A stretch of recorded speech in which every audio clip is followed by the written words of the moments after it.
Hello everyone. Hi Chris. Hey there.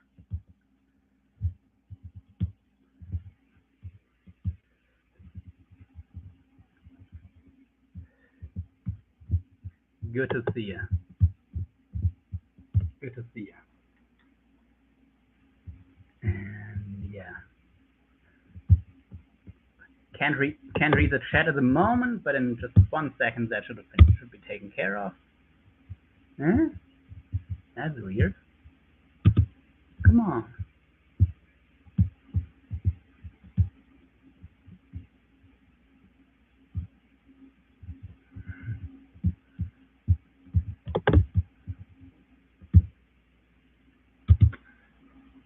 Okay. Good. Now I can read chat. Now I can read chat. Nice. So yeah. And let's get the head off since I'm not done deep right now, am I? Just smaller or locked up or however. Hey doll. That's a loaded question if I'm being honest, but I'm hanging on. So yeah. Hanging on. I really need to get my phone fixed, but because the phone definitely has better screen quality.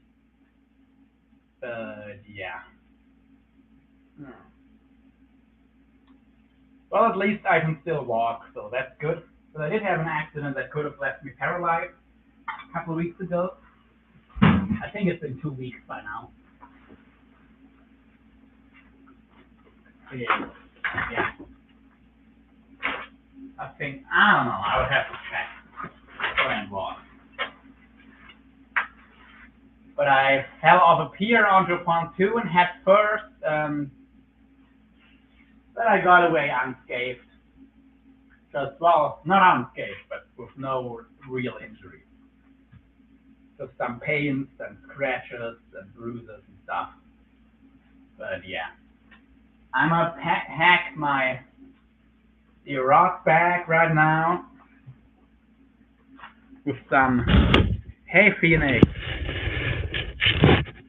Good to see you. So yeah, for some European catfish or Wels. Wels. It's just the German word for catfish. So every catfish in the world is a Wels. Or Wels, how the people pronounce it in English. Which is why I think it's a bit of a silly name because it literally just means catfish. And like, yeah, in German, every single species of catfish has Wels in its name because it's like so and so catfish. So yeah, but I'm gonna get some rods in here mostly for that kind of fishing. And let's see.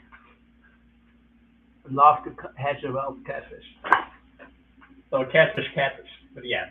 So I have this Pro Cat, 3 meter standard 3 meter Pro Cat from the German company Stack Fishing, which they don't actually build rods, but they do design them and like they do have their own gear. It's just yeah, it's not like they actually build. They don't have an like they could build the rods in Germany. The problem is they would just be 4 times as expensive to get you the same rod that they can produce overseas and with the same quality. That is why they don't actually have their own production over here. Because it wouldn't, yeah. For the same quality, you would just have to pay several times as much. So here is a light rod. That's my favorite all-round spinning rod from the same brand, but it's like for sander or pike perch. So basically the European version of walleye. That's what it's designed for, but I also like it for some lighter pike fishing and all kinds of saltwater stuff. Has a really nice action. With 5K 2024 Divers 38 SW on it.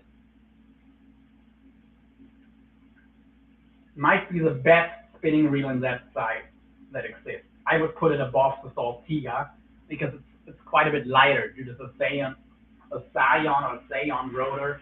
Plus it has the rubber seals at both sides of the main gear instead of the max sealed ball bearings like the Saltiga.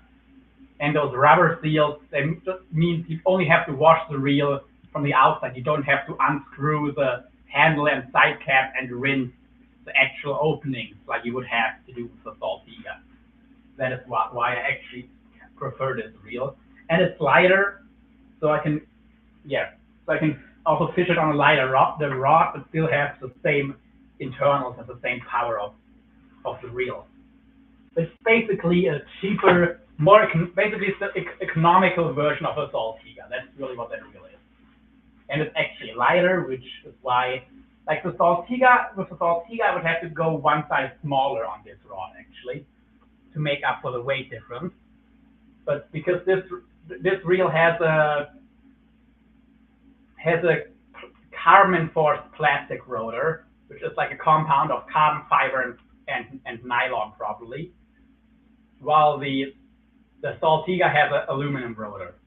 That is why it's heavier. That's the only significant structural difference. And then you have the difference in the sealing and everything else, and then you have a different drag knob and a different handle, or at least a different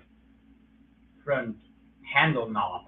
And that's basically all. The rest is purely cosmetic, and even those things are mostly cosmetic. But the Saltiga costs like 40% more. Or no, the Saltiga costs almost twice as much. Like Saltiga is $800, this one is $500. And it has the same internal, the same main shaft, the same gear ring, and everything. So it does make sense to buy that reel. Anyway, I went on a bit of a rant, sorry. But yeah, this right here is actually a rod that's made for bin casting for European catfish. But I also like with a 14K Saltiga on it. I did get the Saltiga because I wanted the low gear version, and they only make the Surcade SW in the high gear in this size. So I didn't want, and if I would have bought the Surcade plus a 14 in a smaller size where it does have the right ratio, and then just basically create my own reel by buying the spare parts to make it the larger 14K size, I would have spent as much money as for the Saltiga, which is why here, in this case, I did go with the Saltiga, not the Surcade, but yeah. Anyway, enough about that. This rod, and it's like, and it's just more fun to fight catfish on a bit of a lighter rod like this versus like a heavy bank fishing rod. Which is why this is my rod of choice. But what I'll be doing is using swim bait, large swim bait, like this, for example, or like this one. This is my favorite, which I've caught my PB on. Well, one exactly like it that I actually still have, already packed up. And in the current, these literally swim like a real fish. In heavy current, I just put them on a U-float rig with a breakaway weight, and they work just like live bait. And in Germany, live bait is illegal, so these are a very good workaround. Just need heavy current, and then I'm good.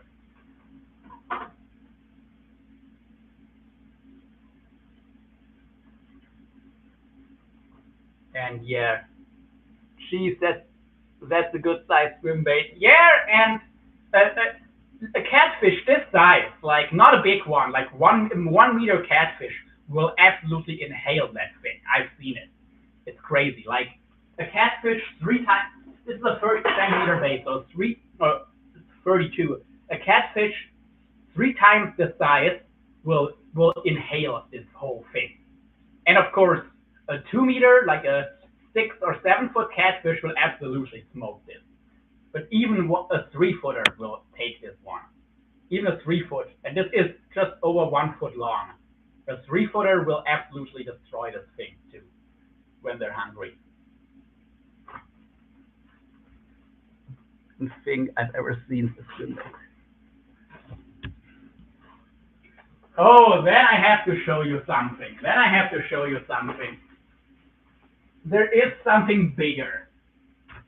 There is something bigger than that.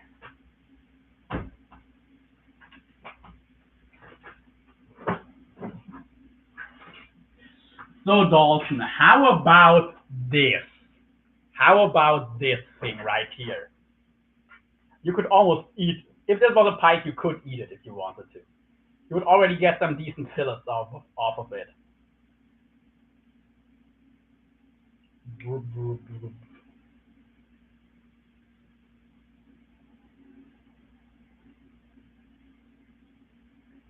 But yeah, that's something used for large pike and catfish maybe. Yeah. And if I actually present it like to make it look bigger, you know,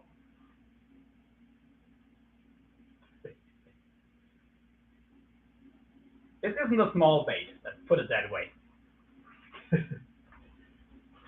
I have actually eaten pike smaller than this. Usually only if they swallow the hook. Yeah. They were like hooked in the gills or something. But anyway.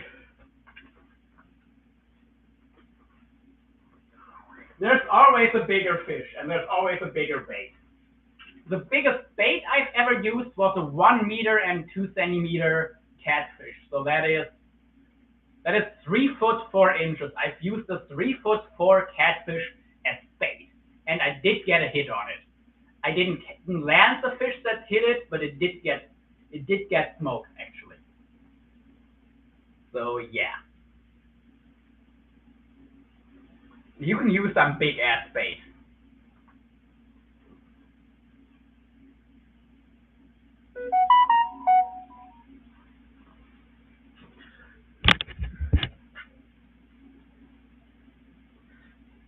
And it can actually work.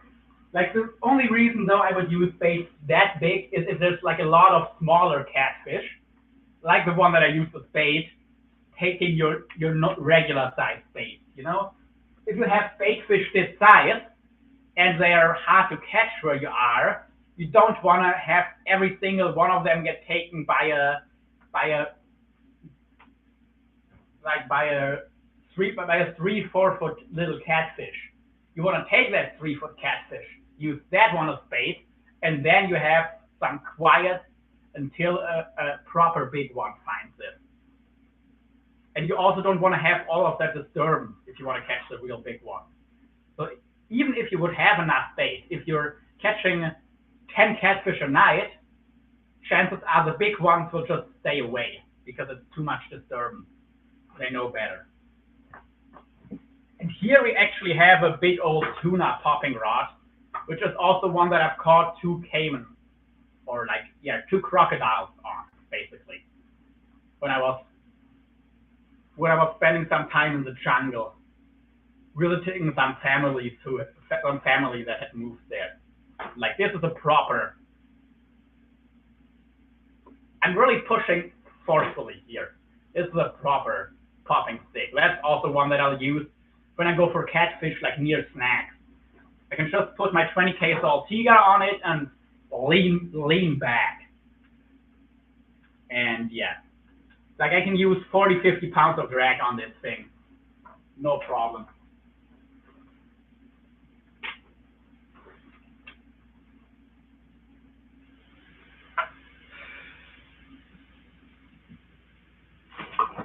Or if you want, well, they don't make them anymore, but the Quantum Carbo 120 is a great budget-friendly spinning reel.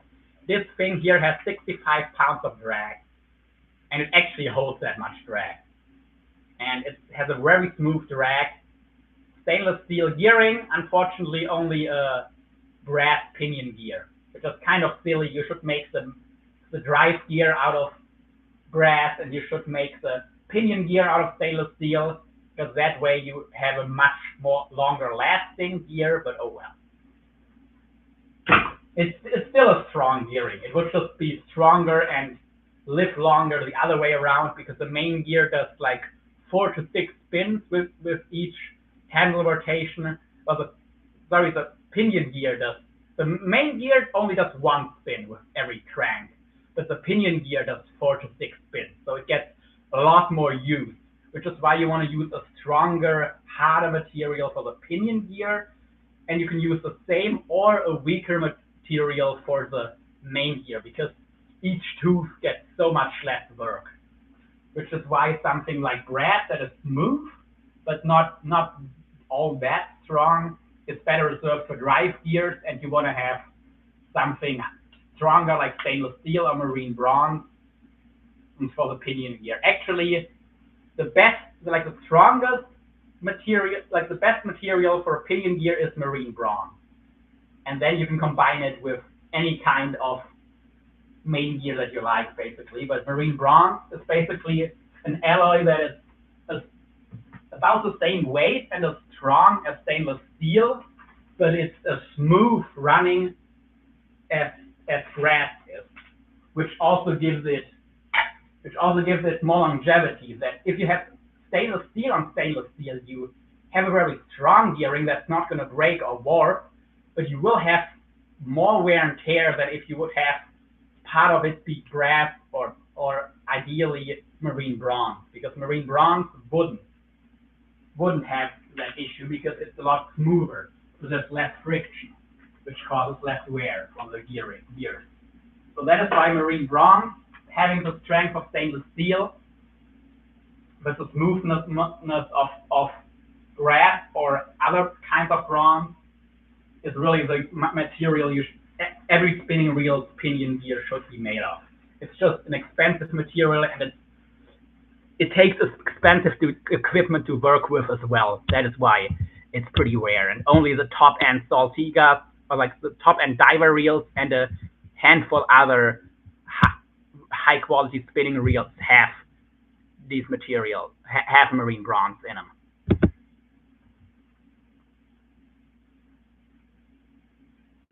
There's actually something that they could start doing for high-quality lever drags as well, which there's almost all lever drag reels have just stainless steel on stainless steel, which is fine, it's strong, but making one of those gears out of marine bronze, and it doesn't matter which one, would make them run smoother and live longer than gearing. So it would be nice if they would do that. Anyway, I'm getting too worked up talking, so I should probably shut my mouth a little bit and start actually packing my fishing gear.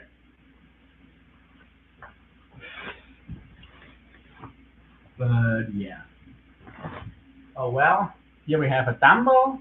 That should get out of the way. Yeah, less yapping, more packing.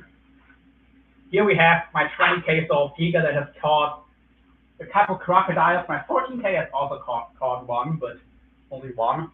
But this thing here has caught crocs, conger eels. Has it caught catfish? I don't even know. But it's caught some stuff all around the world, including crocodiles, which is pretty cool. So that is going in there as well.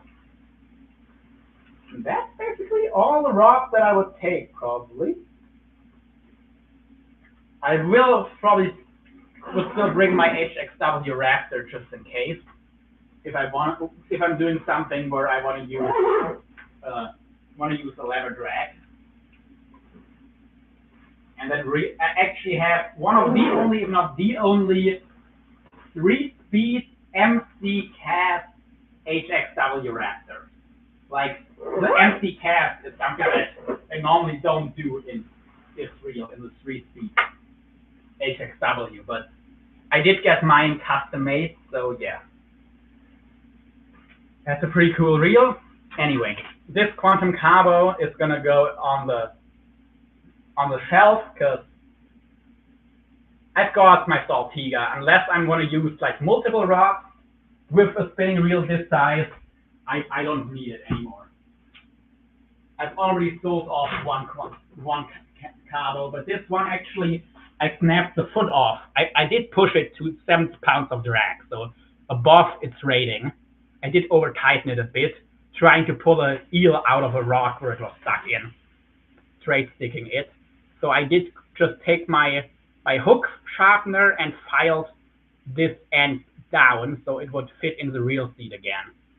And yeah, it works. And now this problem won't happen because it's shorter and stronger actually.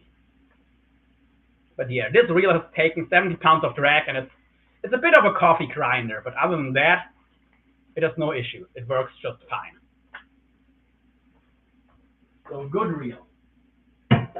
Good reel for very good price. It won't have the longevity, but it can take the same, it can catch the same fish that you would need something like a Saltiga or an old Stella or an Okuma Makaira for a super spinner. The current Stella, 2019 Stella and the 2025 Stella SW, don't buy them. They're not super spinners. They're glorified Zaragozas. Not really. They are still Stellas, but the thing that made the Stella special and put them in a class of its own, they don't have that anymore. So Shimano shot themselves in the leg, and they did do some really cool stuff in the new Stella, but unless they change it back to giving the full metal on metal anti-reverse instead of the current metal on plastic on metal system, I won't buy a Stella because it's just not worth the price tag. Because it doesn't have really any more capability than the Zaragozas do.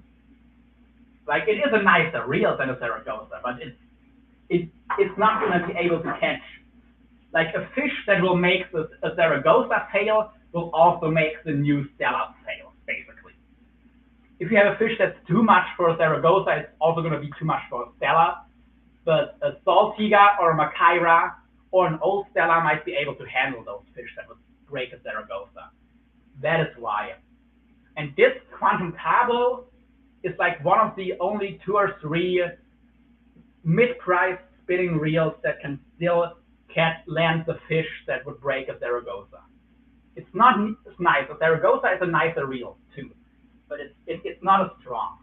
It won't be able to stop the fish that this reel can stop. 99% of anglers don't really need to worry about it. There's only few people who actually push their reels that far that they will need it, but I am in that 1%.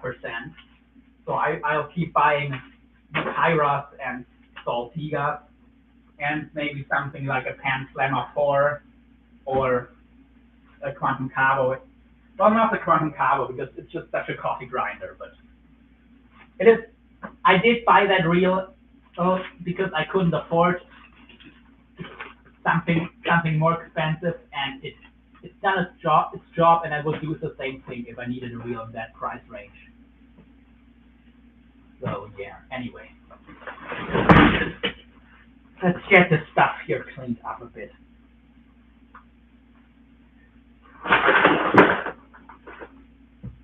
Some more crap.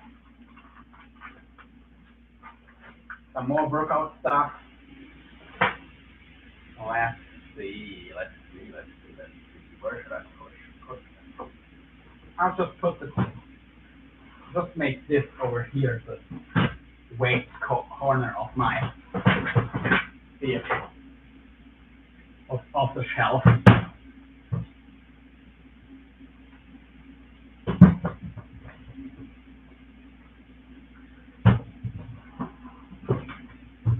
So yeah. Now let me refresh that chat in case we've gotten any more. Nope, no chat. Are you still here, Chris? You said you were going to be in, but maybe I was taking too long to get my life started. So yeah, let's put this straight on the shelf. So I'm getting a bit of headache again. That's always fun. Not.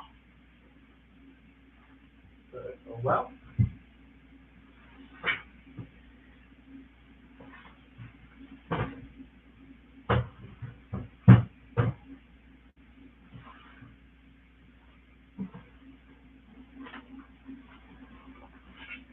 The 8 kilogram kettlebell.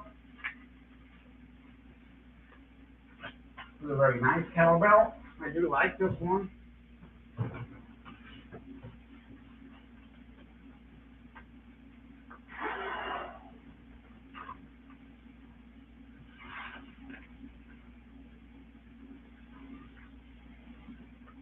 But yeah.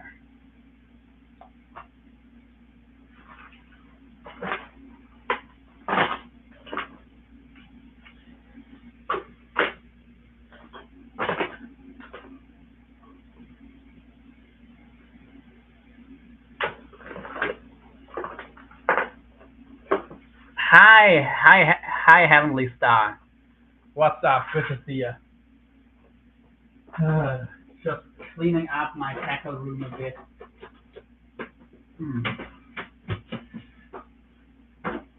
And once I've got it roughly cleaned up, I need to do like go through everything and sort it. Did all, but right now, not.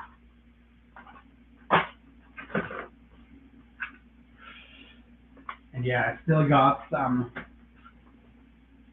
issues with my neck and back from my accident and some in my head. Nothing too serious, but just I am getting a bit lightheaded right now. And I also got some not so fun. Hey there.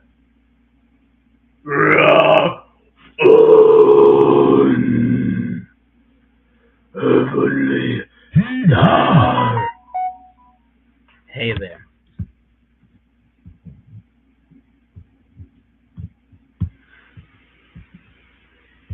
Yeah.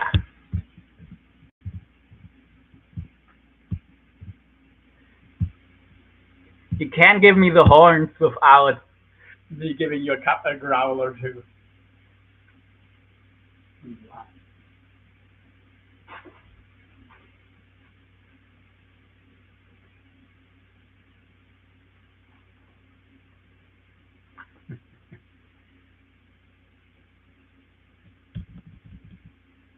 Yeah.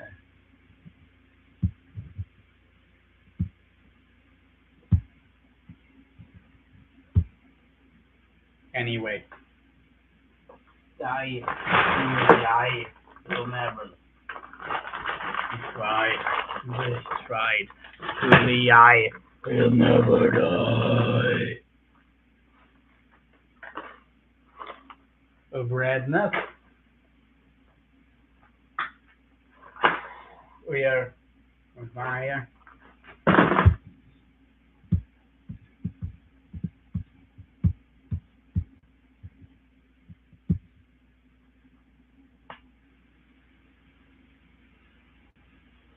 Okay, good, we're back. Hey Chris, there you are.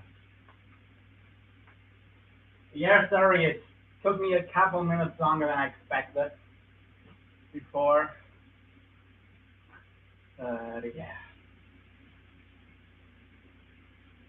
Being just right before. Why you're beautiful. That I'm actually a little bit dizzy at the moment, but oh well. It's not too bad. And yeah, I did pack my rod bag for some fishing that I'm probably going to do soon. Hopefully. Well, I need to get a car in first. So who knows how soon that'll be. But oh well.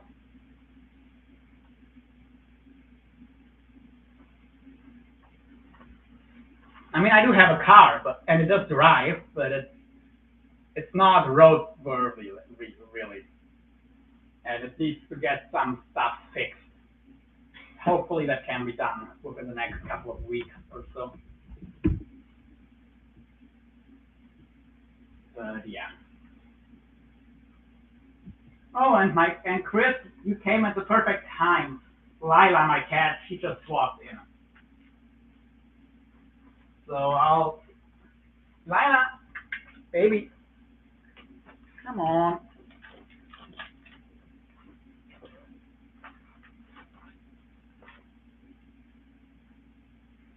Say hello.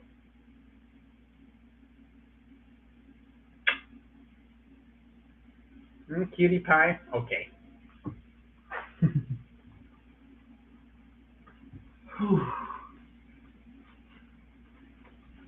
Yeah. I shot the movie.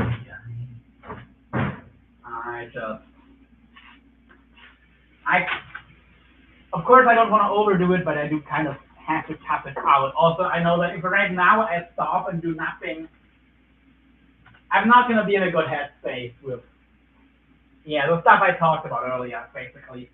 Of course, I only scratched the surface, but yeah.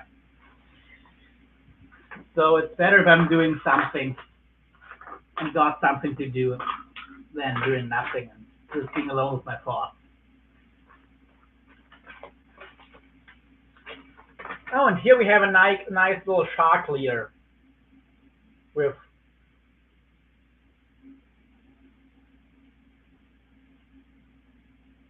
uh, with a 14 O's or BKK monster circle hook.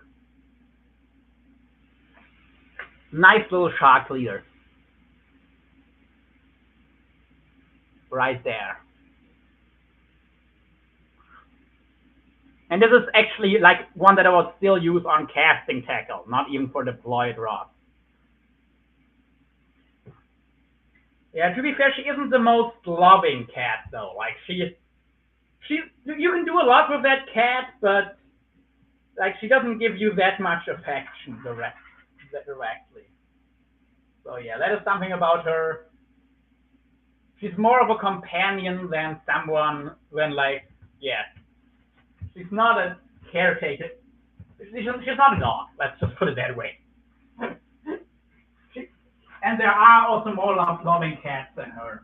Baby, what are you doing? Why are you trying to get into that box? Well, you weren't really trying to get into it. You were just poking your paws in. Like as you can see, you can do a lot with this cat. But yeah. She won't come to you to cuddle too much. But yeah.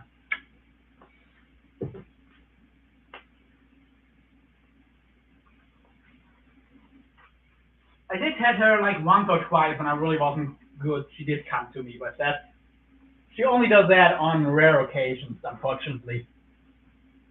But oh well. She's just a cat after all. That's why I know I need a dog.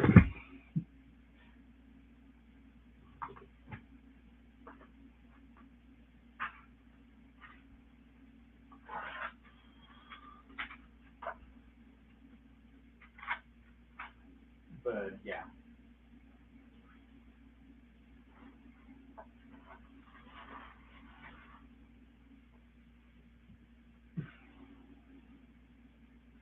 Because I do I could really use that empathy and kind of looking after you and adjusting their behavior to how you're doing. That cats just don't do all that much.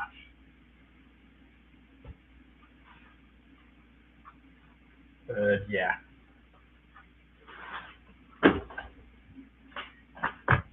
She's still my crazy cat. But yeah.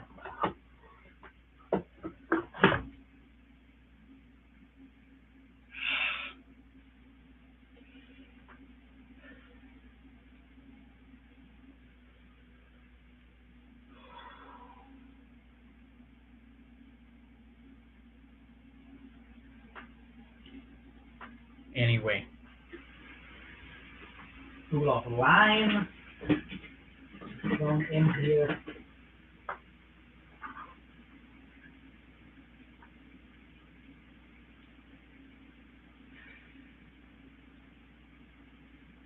Mm.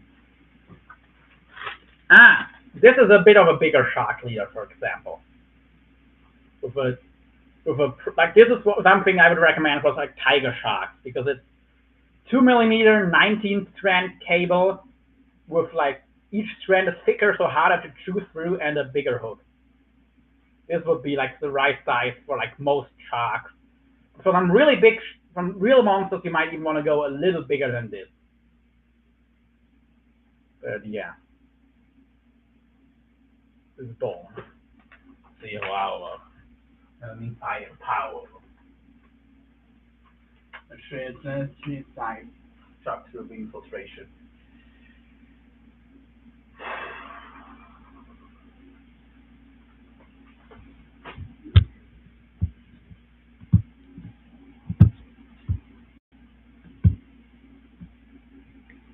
Anyway.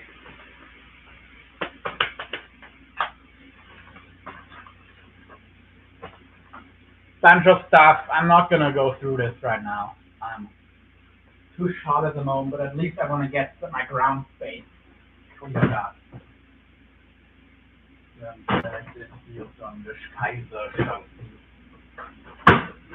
This is actually some of the stuff that I was packing for like some trips in the near future. Installation of the shed, the stormtrooper right.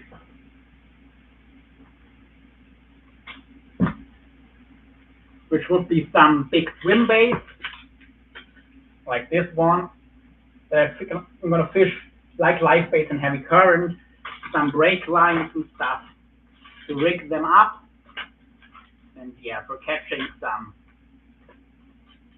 European catfish.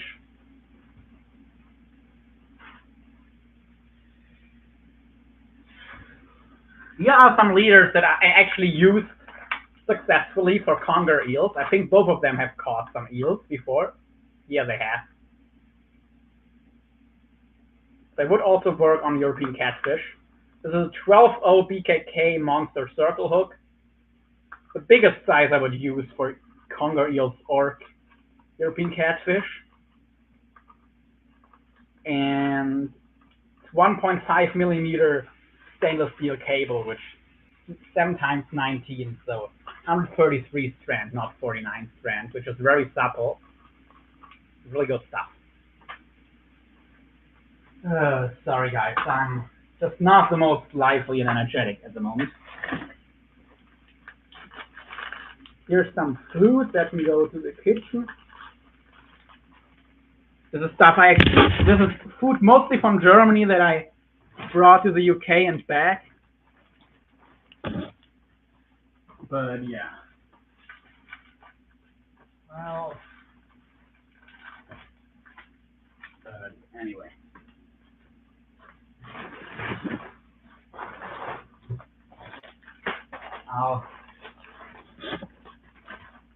Some more food that doesn't have to be in my tackle room. And yeah.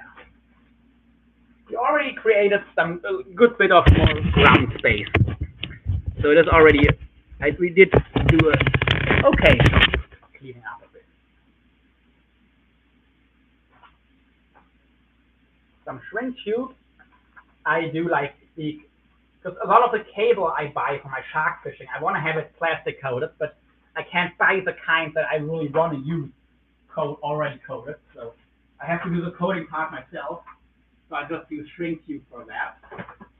And I also coat my hooks, like 2/3 of the hook for my shark leaders usually is actually coated, because sharks can sense electrical currents, including the ones that run from metal. So here.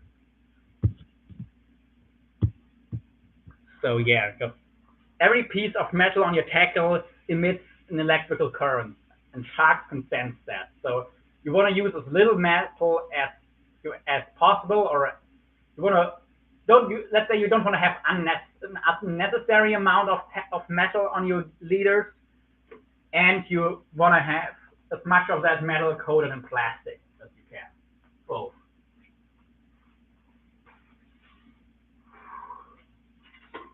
They were all brothers. Tonight friend. Teaching more that never ends. Your brothers today.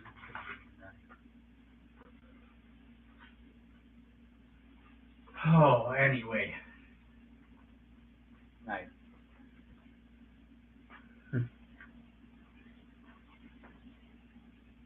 Christmas on the front, far from home. Anyway. Madness. Here we have a pot and a cutting board. That's not fishing stuff either. That can go to the kitchen. I'll be right back.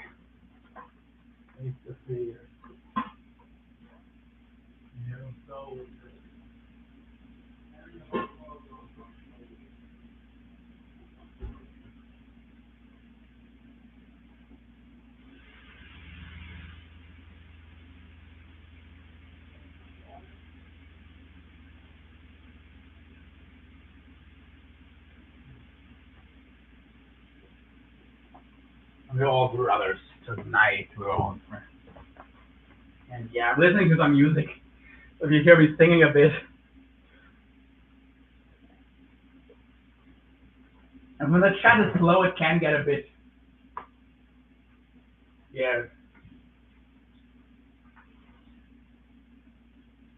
I don't know.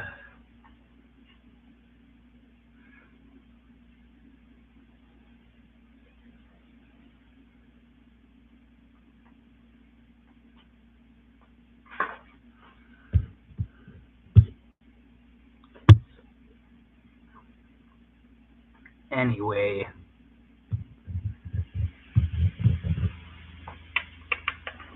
Oh, shit. This is almost a workout. This is all of my lead. All of my fishing weight. This is heavy, like 10, 20 pounds heavy. This needs to have a permanent resting spot. I don't want to have to move this too soon.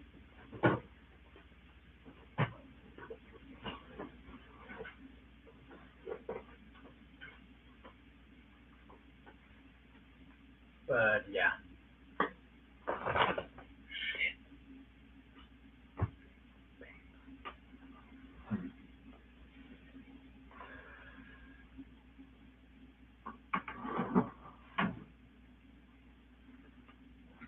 Anyway.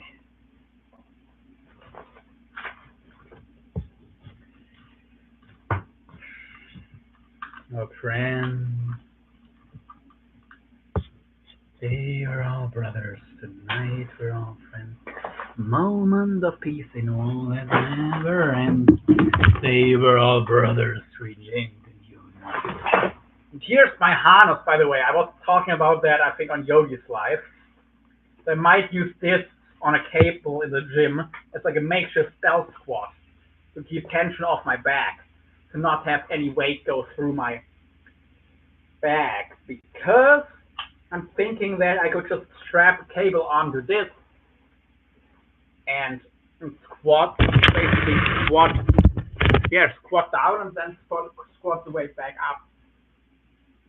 Let me try to find like a little way, just see if it feels in any way like this could work.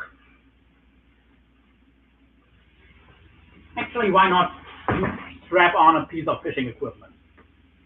Yes, I'm talking about strapping on.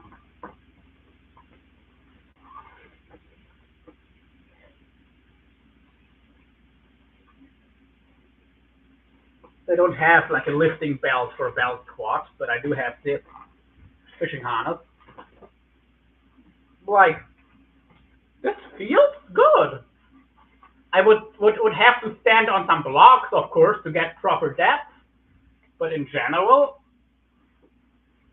this doesn't feel half bad. I don't know, it does feel a little bit weird, but it's okay. And I can bend over as much as I want to, because my back isn't actually carrying any weight. Might have to make the harness a bit tighter, but This would work. This would work. This would work. So I don't have any weight on my shoulders or going through my spine really at all.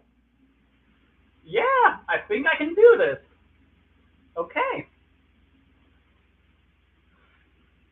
Okay. If I step on 2 blocks and have the cable between my legs, that should work. And I can decide if I want to have the cable come from behind me like stand facing away from the cable or towards the cable. I'll have to see what I like better, but I can also just do a leg press, but this is another good leg exercise that I can also do without any tension on my spine. So yeah, good, nice, good to know. And this is like a harness for fighting big fish, by the way. This is what it's actually made for. And in some tests, I actually pulled off 200 pounds of drag off a reel with me holding on to it, wearing this harness. So it can take some proper weight. This thing is a lot stronger than what it looks like. And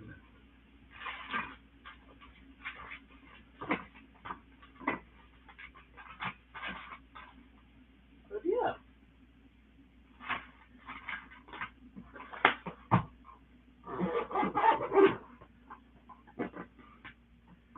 Good to have that option. And I can just basically create my own bell squat.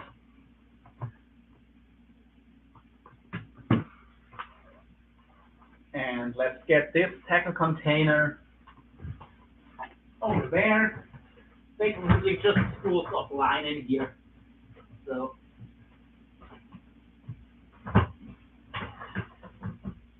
can think if I even really, yeah, I will definitely unpack this at some point, but not right now. But I got all the other stuff out of it. Done. Here is a tripod. Let me have a look at this, because the tripod I've been using recently is a bit bigger anyway, and I think this one is more stable. So this is an old one that I haven't used in a couple of years, but okay, it broke. The attachment broke, but I could maybe glue this back on.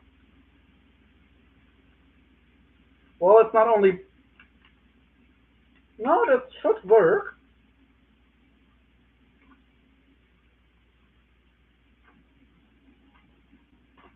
Or is it rusted? I think, okay, it's corroded shut. I'll need the cell phone attachment for this thingy, but other than that, I need to buy a new one of these cell phone attachments. Other than that, this is a good tripod.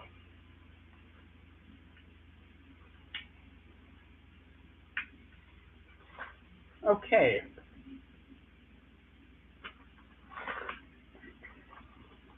I'll have to order this attachment again.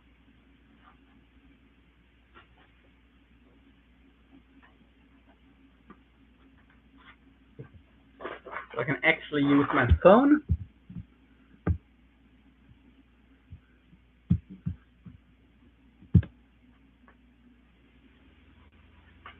Name their name. And if you want to see me blow a horn, okay, last time it worked on first try. Now it's not so good.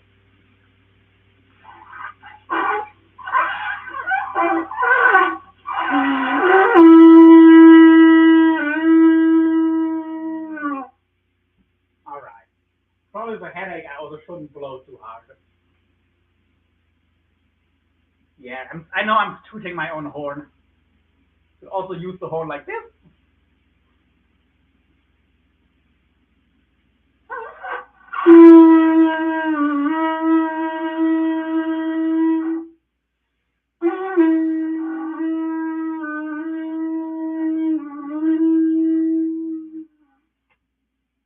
Yeah. neighbors as well. Good way to annoy your neighbors.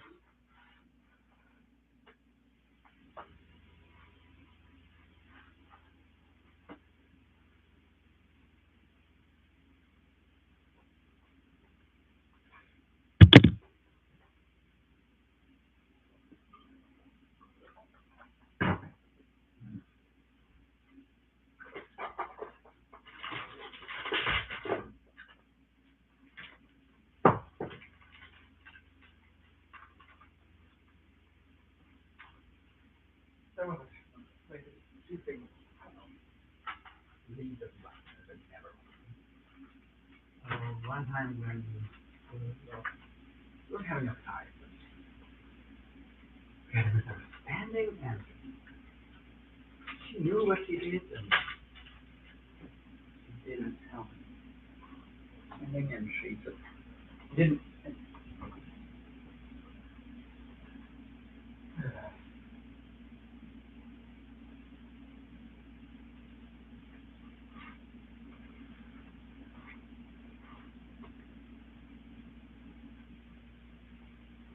Good.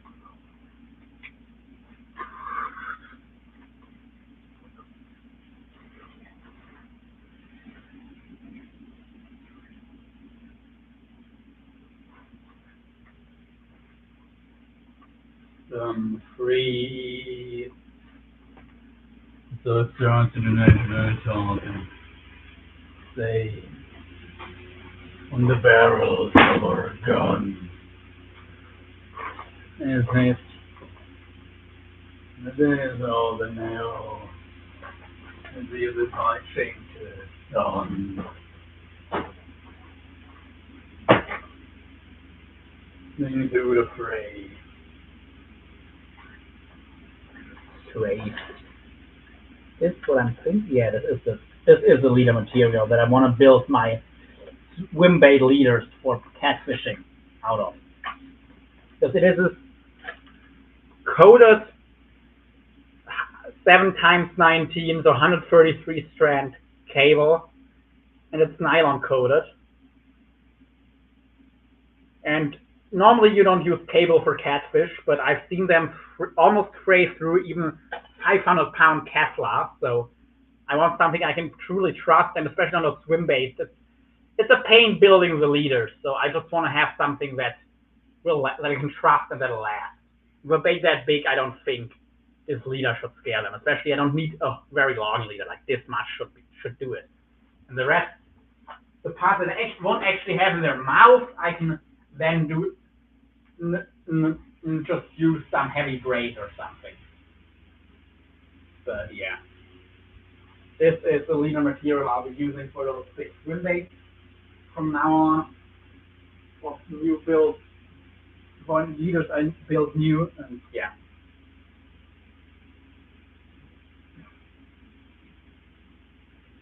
Anyway, let's see.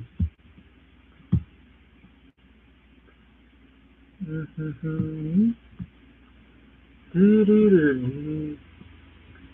chat is awfully slow. I guess there's not too many people watching right now. Here we have the 200-pound tight line braid. Just a good line, but not the best. I am more of a fan of cord lock, if I'm being honest. Don't know if I'll ever buy a tight line again, actually. I mean, it's a good line, but I like using the best.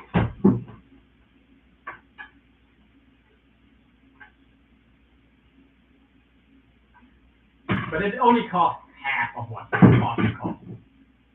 And it is also definitely a very noticeable difference in quality. So, I don't know. But I think in the future, I'll invest the extra money in Cortland again. Be the way through the sea. Free to the sliver. The Sheen 1914. And especially in the smaller sizes, it's too loosely braided. The the cord, the tight line. So it does some funky stuff it really shouldn't be doing. It has been getting on my nerves. Yeah, here we have a pretty thin leader for one of those smaller swim baits that I can also use like a light bait in heavy current. There's a U float here, and yeah.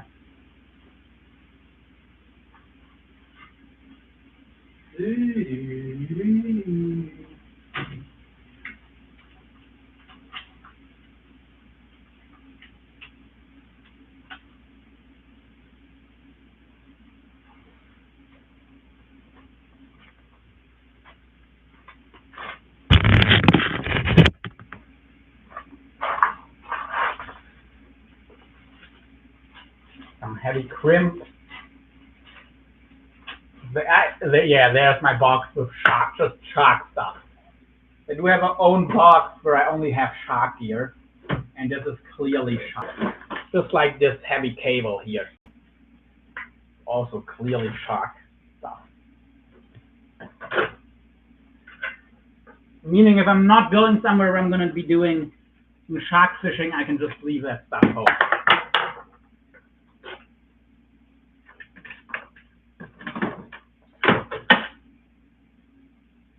So they fall, and the dreadnought did nothing at all.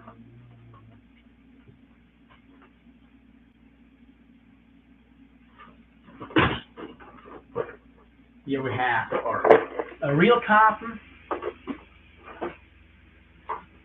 That one ain't me, but this one I myself.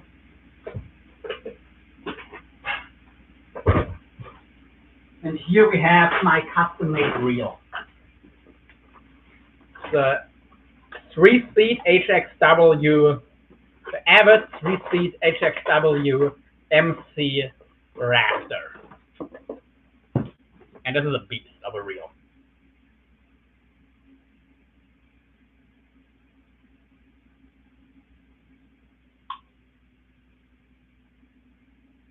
Huh?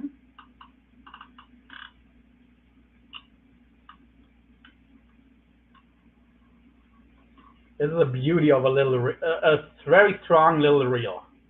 Not that big, it's still an easy reel to cast. But yeah. This is like the upper end of what I would still use on a regular basis for casted rigs. Of course, you can also cast like the really big reels, 50 wides, even 80 wides, and even 130s. You can cast them, but I would draw the line at 50 wides, and I would draw a line at a reel like this, like 2 pounds, like at a weight of like 2 pounds, maybe 2.5. Yeah, like probably about 2.5 pounds. And if reels get heavier than that, they're not they're not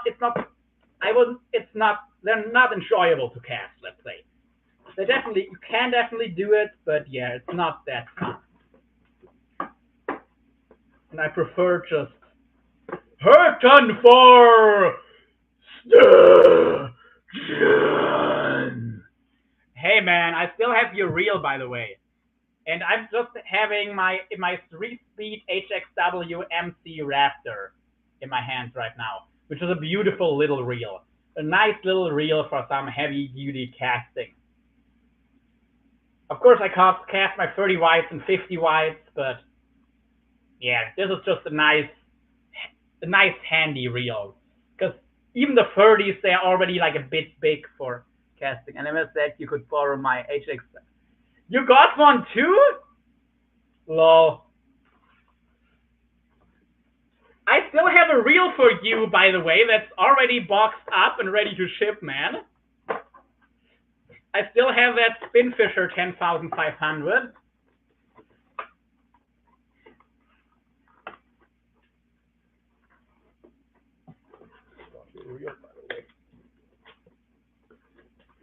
I can actually even show you the package if you want to. Well, nah, I just got a LX Raptor 2-speed. Love it. Yeah. Honestly, though, man, where you are, I would definitely photo search and get an HXW, because like, I mean, the really big ones I can even dump a 30, but I can definitely dump an LX.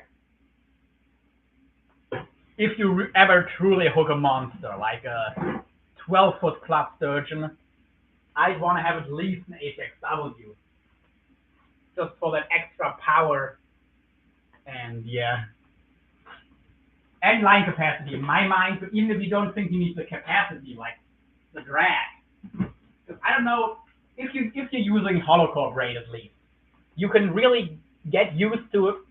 I can fish. I'm gonna fish this reel with like 60, 70 pounds of actual drag. I know it's rated to 50 pounds, but that is with a full spool and remaining free spool. When you're like lower in line, the drag increases. So if you have a full spool, 50 pounds of drag, or even 40 pounds with a full spool, if you're half empty, you're using like 70 pounds already. I get paid on the 15, can probably shoot the money your way. Then for the reel, I definitely want an HX Raptor 3-speed. Yeah, it is. It is an awesome little reel. I call it a little reel because you know my 50 wipes and stuff. By the way, I'm not kidding you. This is the package of the. This is a package of my reel. 50 liters spoons. Yeah, exactly. Person. So yeah, or Michael or Mike. But yeah, this is your reel. And I also already have some of the hooks in here, but I'm probably gonna crack this open before sending it to you, because I found some more of the circle hooks. Okay, now I might have lost them again, but I'll find them again and put them in there too. Because yeah, the barbless 10-0, which I think is a very good size for sturgeon. 10-0 circle hook. And yeah, so well, I don't know if I've ever actually talked about this too much, but like, let me get a rod, and a rod that isn't super long, so I can demonstrate properly.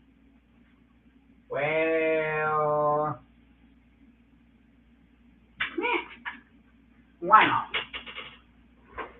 Or actually, no, here I have a shorter rod. That'll be easier to show it with. Or actually, no, I'm going to use a little light rod that I already have a reel attached.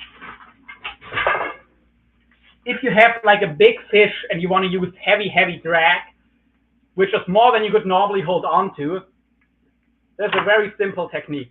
Keep the hooks if you need them. I got to order a bunch of mustard 16-0s for shark season here, okay? I don't need them. I don't know if I'll ever use them, to be honest, but if you don't want them, of course, that's fine. But yeah, anyway, you know, normally you're fishing something, you're fighting a fish something like this. Something like this, you would fight a fish normally, with the rod up and flexed. Well, what you're going to do if a really heavy fish pulls, you're just going to put the rod basically in line with the line.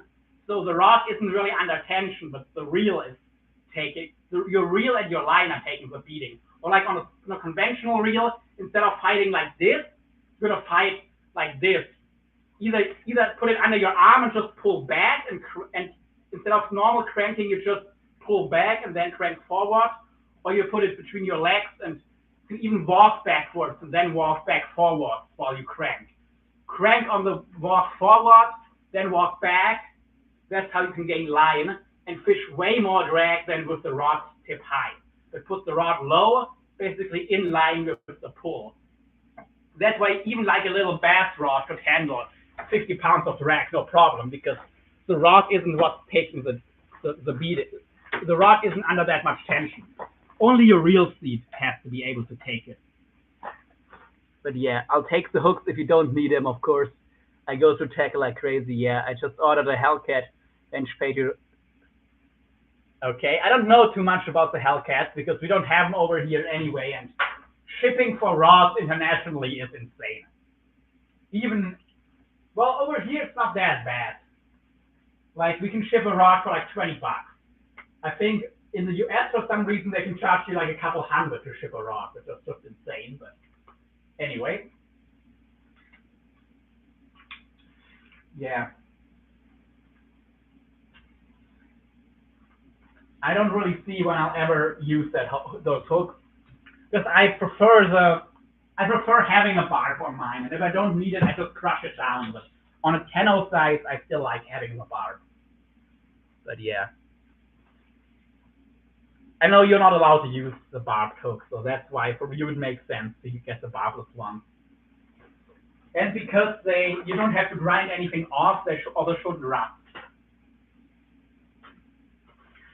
By the way, actually, I would recommend you get some catch-all tackle 18-0 hooks. Like if you're not going for monster sharks, but like for anything up to like 12 foot, this would be my go-to hook because they're sharper, they're really sharp, and they're cheap.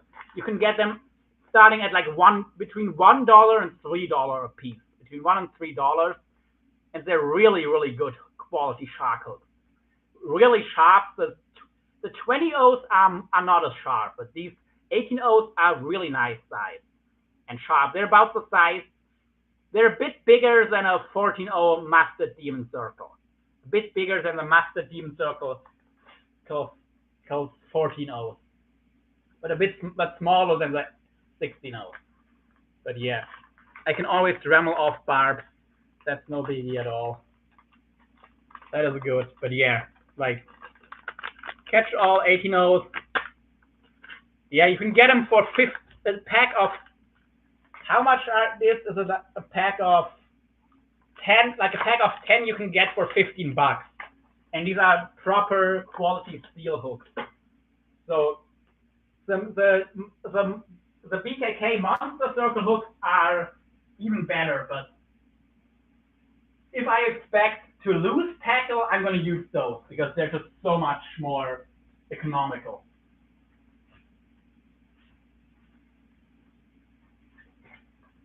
Yeah, catch all are good, but I have snapped 2 of them on big 6-gill sharks. Kind of brittle, but most of them held up for us. Oh, okay, wow. Yeah, like my idea was maybe using those 18-0s on like big casted rigs, but probably not the best for real monsters. So I guess it does make sense to invest in the masters or BKKs. Like if you're not gonna lose tackle, I recommend getting the BKK Monster Circle hooks because they stay sharp like 5 times longer than the masters do. The Mustard Demon Circle hooks are great hooks, super strong, good shape, but they get dull and they're really hard to get them properly sharp. Like those the barbless ones I have for you, they're different for some reason. They're built different a bit. They are really sharp, but all the others, they're just not that sharp for whatever reason. And they're not that sharp out of the box usually, and they get dull really easy. And once they're dull, it's almost impossible to get them properly sharp again.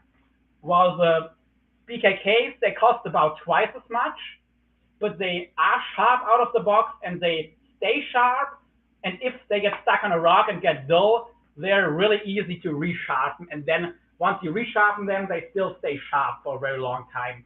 Well, the masters, once they get a bit dull, you have to resharpen them like every single cast, almost. Like when you soak baits, you might have to resharpen them a few times over the course of a day. And after a couple sessions, you have to throw them out. Which is why I decided it is worth the extra money for the BKKs, just because I can fish them so much longer, as long as I don't break them off. But in areas where I get snagged a lot, the mustard ones get even dull even faster because there's more contact with rocks and stuff. So same issue. But in that case, I would use the catch-all if I was breaking off a lot, probably. Otherwise, it's BKK for me. BKK. They are great for cast outs, but probably not for the deployment drop for oversized sharks. Yeah, exactly. So I'm thinking of that those 18-0s, they're the size of a normal 14-0. So on like bigger, if I use decent sized bait for cast out, that's what I'll be using. And also for like halibut in Norway, because you just need the size of hook in Norway for the size of the bait and the mouth of the fish, but the fish don't pull that much drag. Like 20 pounds of drag is enough for everything that swims in Norway. You're not gonna break those hooks if you only fish 20 pounds of drag. So that is why for those applications they absolutely make sense. But yeah, for some monster sharks, maybe not as much. But yeah, my really big shark rigs usually I go for BKKs. But yeah, like I said, my experience with the mustards, it's just they're not that sharp and they dull pretty easily and they are hard to resharpen. That is why I got away from them. Even though I first fell in love with the shape and the strength because they're really strong and also light hooks. Like the BKKs, they're heavier, but that heavier steel, I think the reason the mustards are harder to keep sharp is because the mustards are like a high carbon steel. And high carbon is great for lightweight and strength, but it's not good for sharpness and retaining sharpness. So, well, that is so just a good quality solid steel that doesn't have a high carbon content, but is still very strong, like the BKKs. That is, in my experience, what you want your hooks to be made from because they're a lot easier to keep sharp. Look for Bloodline tackle. Their hooks and shark leaders are amazing. Just got 5 on my wall right now. Bloodline tackle. Okay, I'll Google that in a new tab real quick.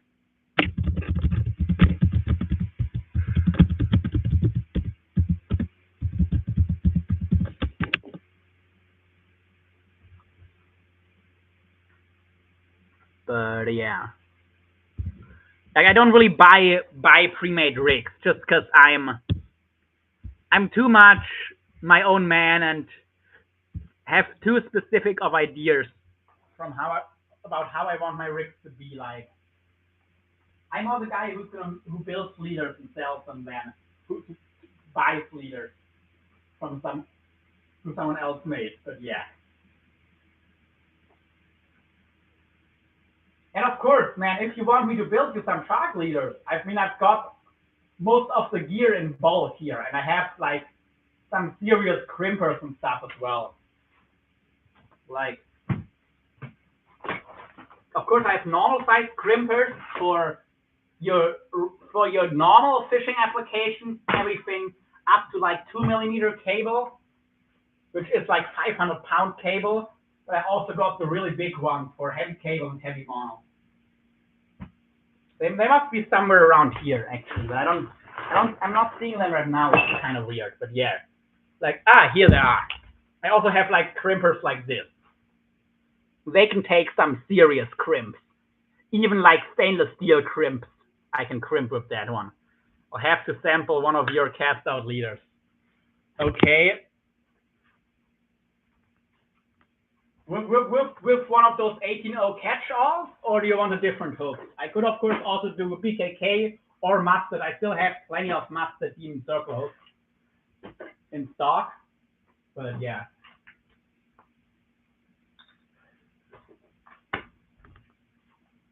On cast out, I'll probably be going back and forth between BKK and catch-all, just depending on what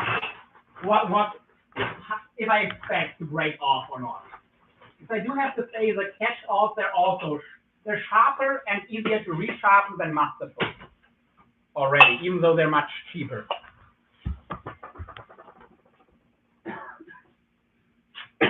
But of course, like with the BKKs, they can cost like $10 for like a big shark hook. You can pay $10. So yeah, that is why you might not want to go with that. The hook alone will make the leader kind of stupid expensive. Well, the catch-alls, because I have with shipping and all, it cost me, I think they cost me $250 or yeah $250 a piece. which is not that expensive. $2.50 a piece is I think is an okay price for a hook like that. But yeah. Well, I just use a catch-all since it's cheaper if I got snagged or broken off. Yeah. Yeah, that is my idea with them too. And like, they would be a great size for like using like the head of like a 2-foot cuda or something. Or well, like I don't. What do you use for bait fish, by the way? There in the Pacific Northwest. 'Cause do you get tuna still, or is it already too far north for tuna? 'Cause of course, tuna heads are some of the best bait you can have. Or sharks.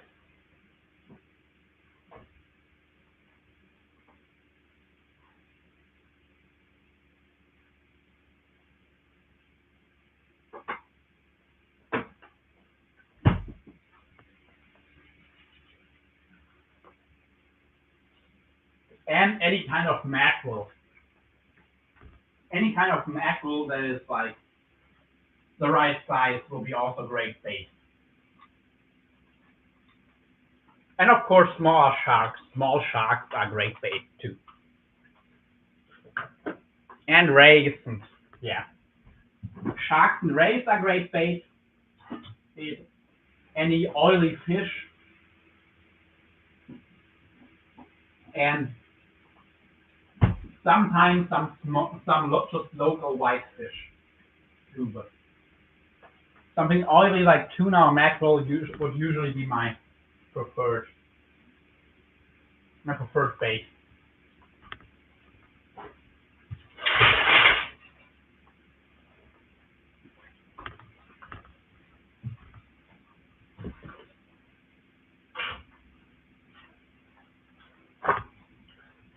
We use dogfish a lot too. Yeah, that sounds good. So the big 6 gill and 7 gill sharks, we use whole salmon heads, amberjacks, whole heads, Spanish mackerel. That is so weird for me that you have salmon and Spanish mackerel in the same water. Because in Europe you don't have that. Like you get Spanish mackerel, but that's way too far south for salmon.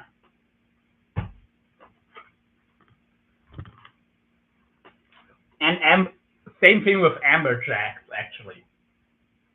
But yeah, that sounds like some really good bait. And yeah, dogfish, of course, and rays and stuff is a lot tougher. So if you have problems with crabs, that should help. And what I would recommend you try out, use some float rigs. Either with, you could even try floating out a live dogfish or something, or amberjack or whatever, but cut bait should work fine too. To try if you can catch maybe some salmon sharks. I think you should have them, right? Or are you too far south still for salmon sharks? Because you're probably like a bit far north for makos, but maybe you still get some makos too. But both makos and salmon sharks would be awesome catches.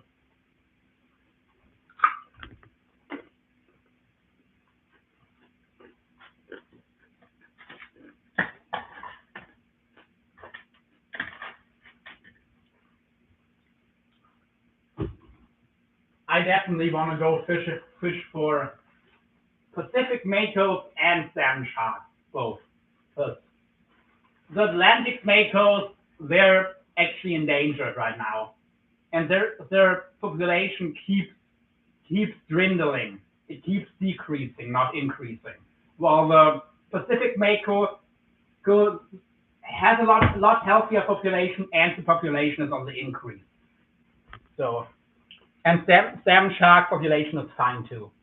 With the Atlantic mako, its population is low and it keeps going lower. So that's why I wouldn't feel comfortable really specifically targeting and definitely not keeping Atlantic makos. But I wouldn't have problems going after the Pacific one.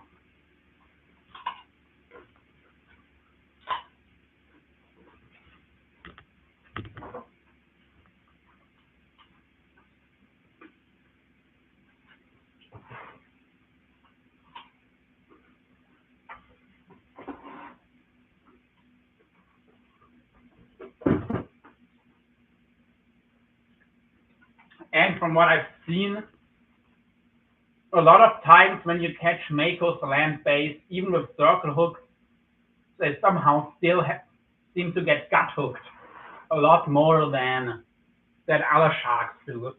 So the survival rate won't be great, and you might have to keep them even if you don't want to. And that's another reason I wouldn't feel as comfortable targeting the Atlantic makos.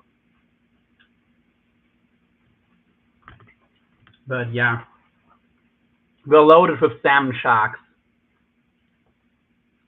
Yeah, have you found a way to catch them from land yet? Because that must be sick. I mean, there are mackerel sharks, so there's the same family with great whites and makos. So I'm sure they give a great fight.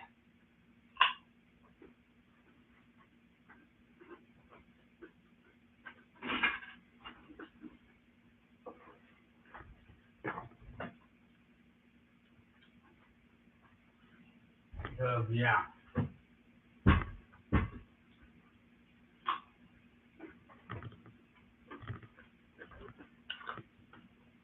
And they're small enough, unlike something like a great white. Like with a big great white, even on a 130, you gotta play them carefully,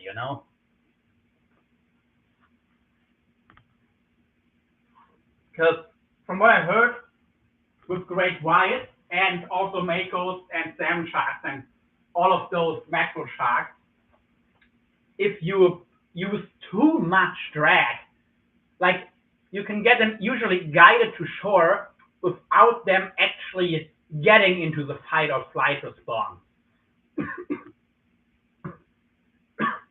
So you're actually more you're more guiding them in than you're actually properly fighting them till they're done.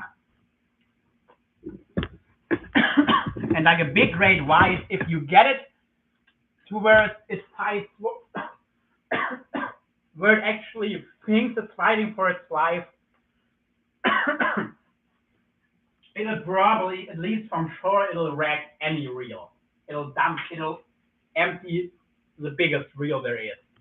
But like a salmon shark is big, but it's small enough that you could still that you could use it and have it give you all it's got, and they should release well too. Only by oh yeah, of course. I'm not talking about casting for salmon sharks. I meant deploy bait. But that is awesome.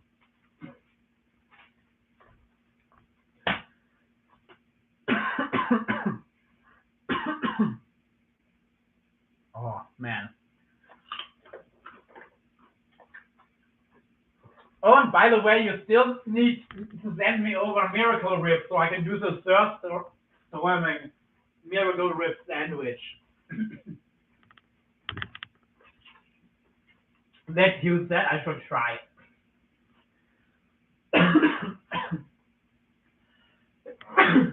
Shit. My asthma coming out, sorry.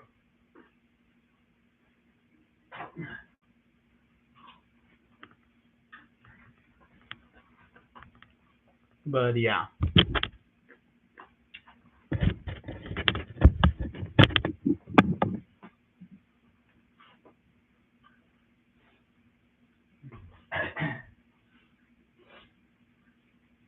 By the way, are you looking to get yourself one of the 3C 80 TRXs? Because I think I will, just because it's a great shark reel for traveling. Like, I do also want to get me some 130s for when I'm traveling with my car, because I'd rather have a 130 than an 80 wide. But if I'm flying and weight matters, then an 80 does make sense, and the 3C TRX comes as close to a 130 as, or closer to a 130 in case of it, in terms of capability, than any other 80. So yeah, need at least an 80 for white sharks. Yeah, your HX W will handle a big salmon shark. Are they that weak? I mean, sand sharks do get up to like 13 foot. Of course, that's like a record-sized one, but still, they can get to 1,000 pounds.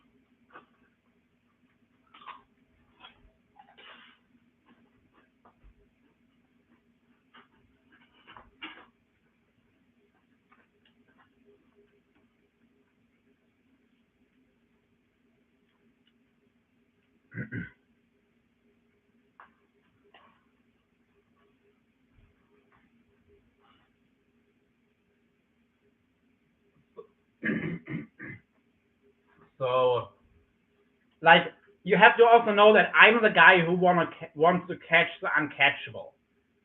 Like, when I've hooked the fish of a lifetime before, twice on tackle that was too weak. Two different kinds of fish. Both would have been a fish of a lifetime, and I lost them because my tackle was too light. So that is why I always want to be sure to land like the 1 in 1,000 or the 1 in 1 million fish. And I might only hook once in a lifetime. I don't want to stand there and lose that fish again.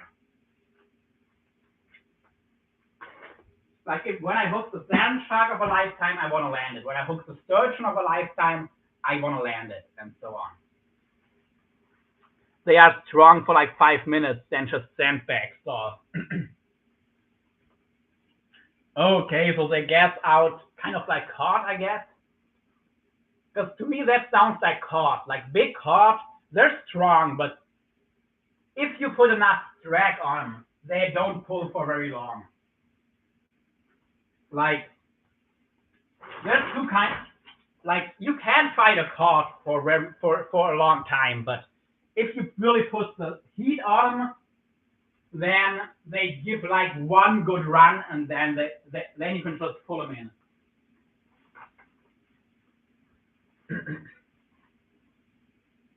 So that sounds kind of like that. Which is interesting because from a pelagic shark, from the like from the mackerel sharks, I forgot what their order is called, but yeah, I would have expected them with being the closest relative to makos and white sharks to be able to fight for a lot longer than that. But I guess you gotta get onto a mako then for having a long fight. I mean, I don't know if makos would even be that strong in cold water. Because I think what makes them so strong like that's also another thing that makes fish way stronger is the water temperature. In warm water, fish tend to be a lot stronger.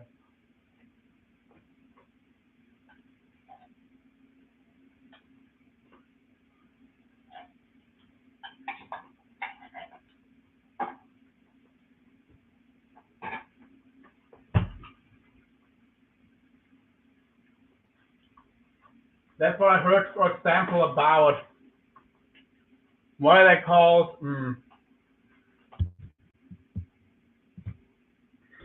The yeah, with the like in the U.S. East versus West Coast tuna. There's the bluefin up north.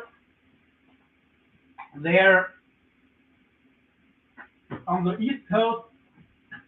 They pound for pound, they're not as strong as the West Coast bluefin or yellowfin, but they get bigger. Like you usually don't get 600 to 1,000 pound bluefin on the West Coast, but if you have like a 300 pounder, then the California bluefin will fight a lot harder than a Cape Cod one.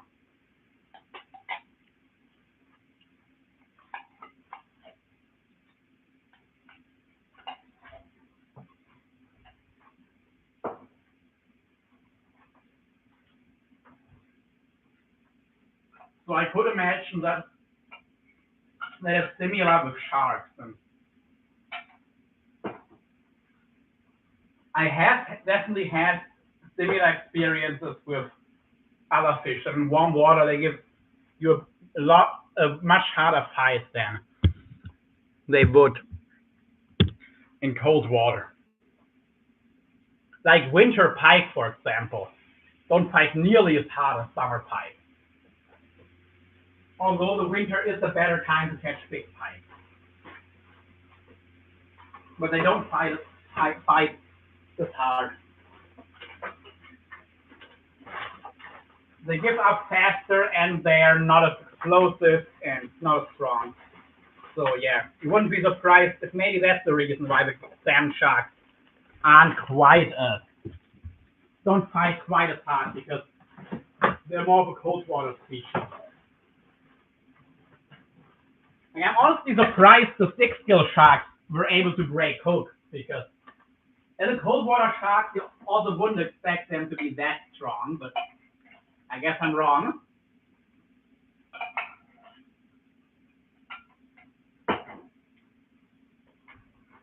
Plus, I mean, they're not really a fast species, but they can surprise. Fish can surprise you for sure. A second all the way. Well, for day, no say. Shake that day. Movements to the USA. And all the way.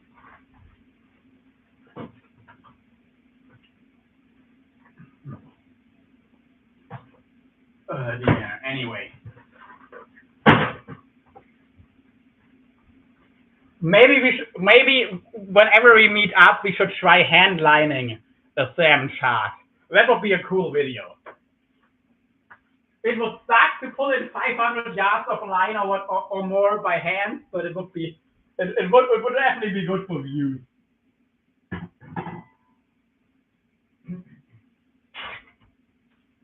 123. Let's see.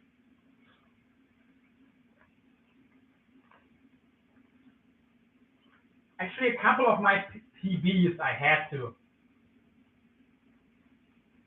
hand line in because I had a broken reel. For example, my only sea trout that I caught, I had to hand line in, or well, I had to turn the reel's rotor manually because something broke with the gearing or the handle attachment or whatever. And I've also hand lined my PB trout, and I have hand lined some good catfish. Because there I had a reel where the drag kind of was broken. Like, it was enough to reel in loose line and cast, but it wasn't enough to, like, you couldn't fight a fish over the rod. So when I had a bite, I would hold the spool, set the hook, then drop the rod and start hand lining.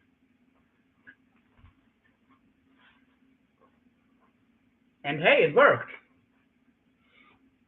I caught some nice fish that way.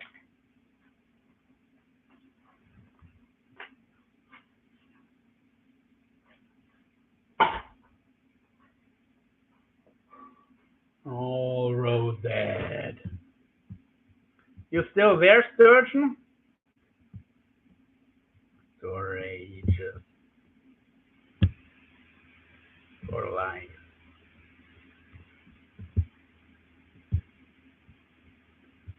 Every pages.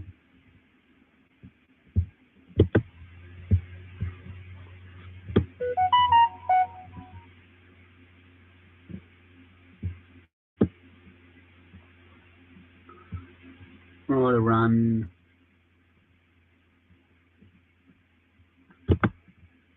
When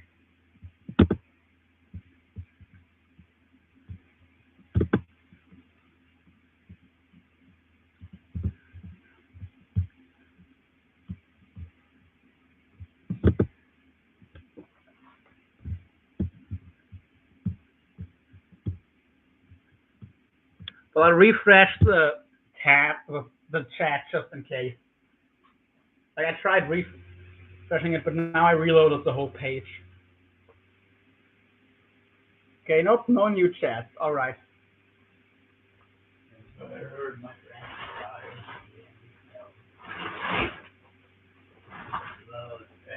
calling for his mother. One for your side.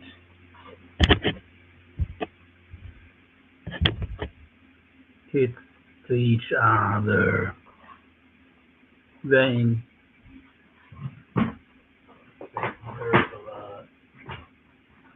As his body grew colder.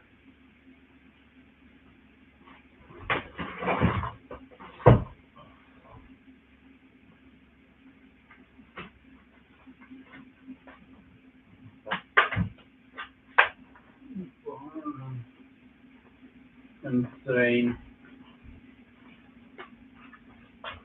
Members or name. Anyway.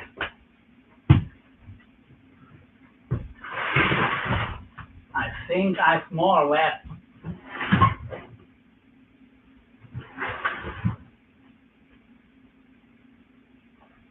I definitely won't keep going for too long. But thank you for being here, surgeon, okay? Or, I don't know if you want me to call you Michael or Burton or surgeon or Burton for surgeon. If you do have a preference, please let me know. But yeah.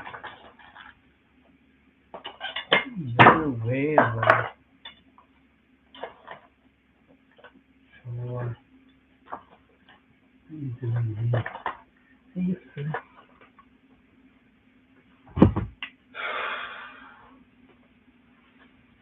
I'm well.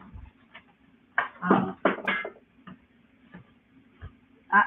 not allowed to think about how I'm doing because then I start thinking about the not so good stuff and yeah.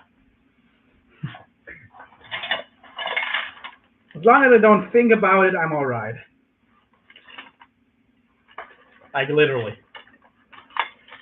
I know it's kind of sad, but that's how it is, so oh well. Just don't think about it. Of course, now that I'm saying I'm thinking right now. Well, I'm not really thinking, but oh well. Because I had some not so great stuff. But also yeah, a friend is dying, and another one or two that I'm worried. There's a couple others I'm worried about. So, yeah.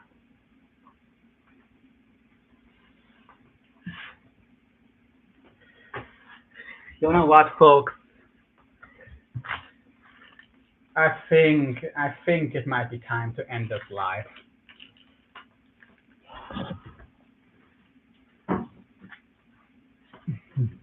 Oh. I'll do a tiny bit more clean up work, but yeah. Then I'll be done for now. I don't know.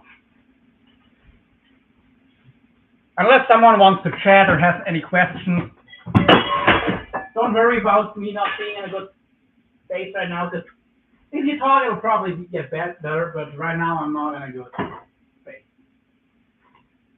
Just some stuff came rushing back, and nothing directly related to my PTSD, but indirectly it is. So some real world present issues or just bad stuff. Just put it that way, bad stuff that's going on right now.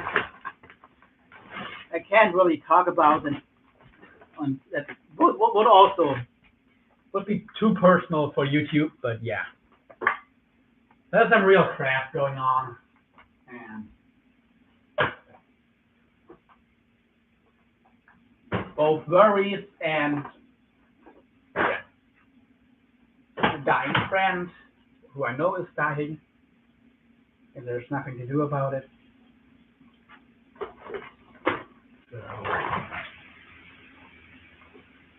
So honestly, the start main reason I did this today with the live and everything was to get my mind off things a little bit for a while, and it did work. So that's good. Right now it's kind of coming back. And I don't want to drag you down with me, so I can't be positive. Maybe I just shouldn't be live.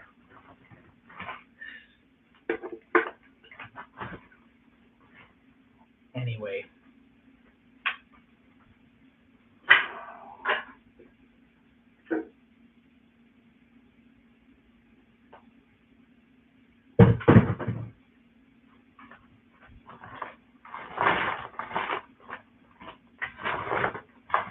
Okay, properly sort this out.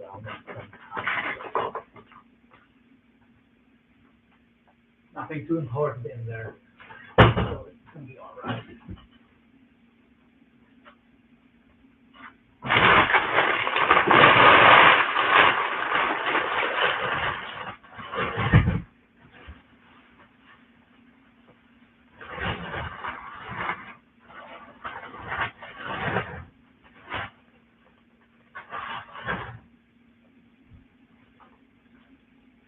So real.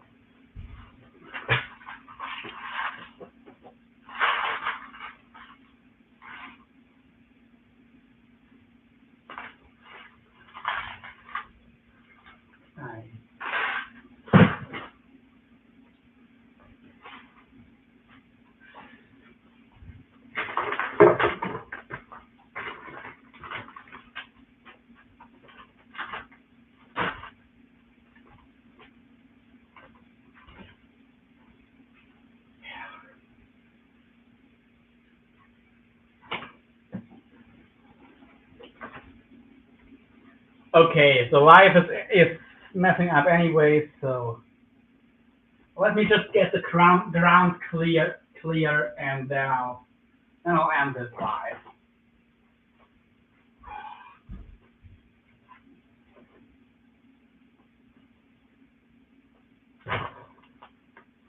I'll be free, fingers in my car.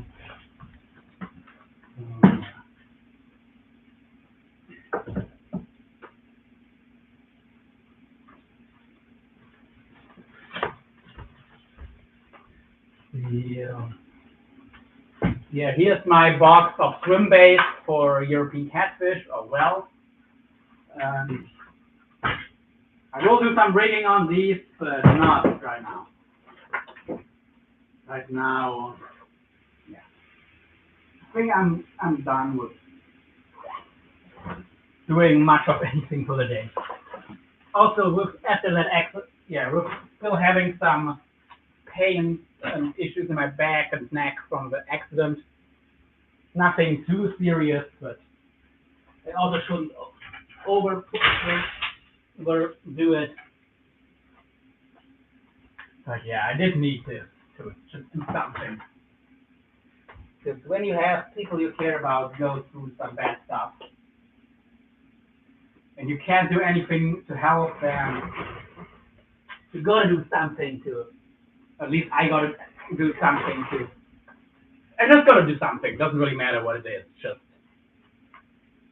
not doing nothing. Because doing nothing in a time like that can drive me insane.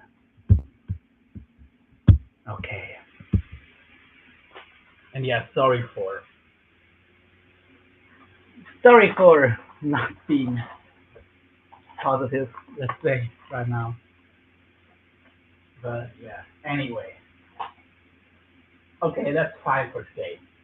I can walk properly again and everything, so thank you so much for watching. We've got a lot more episodes of cleaning up my tackle room and rigging and everything to come, so see you guys soon, and bye for now. Cheers. Bye. Oh. Cheers, folks.